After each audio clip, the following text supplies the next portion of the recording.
புதினா செடி வீட்ல வச்சு வச்சு காஞ்சு போயிருது.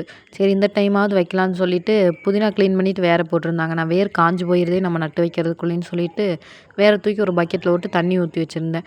ஈவினிங் டயத்துல வந்து பக்கெட்ல மண் அள்ளிட்டு வந்து, அதில புதினாவோட வேர் பகுதியெல்லாம் கீழ வர்ற மாரி நட்டு வச்சுட்டு, கொஞ்ச நேரம் அக்கா வீட்டுக்கு போலான்னு சொல்லிட்டு அங்க போய் பேசிட்டு, அங்க அப்படியே சப்பாத்தில ஜாம் தொட்டு சாப்பிட்டு, அதுக்கப்புறம் வந்து எனக்கு ஹேர் ஆயிலுக்கு கொஞ்சம் செம்பருத்தி பூ, செம்பருத்தி இலையெல்லாம் தேவைப்பட்டுருந்தது.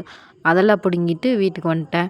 கொஞ்சம் வேப்பந்தழையும் நான் போடுவேன். ஸோ அதெல்லாம் பிடுங்கி ஸ்டோர் பண்ணிட்டேன். எண்ணெய் காய்ச்சும்போது வீடியோ எடுத்து போடுறேன்.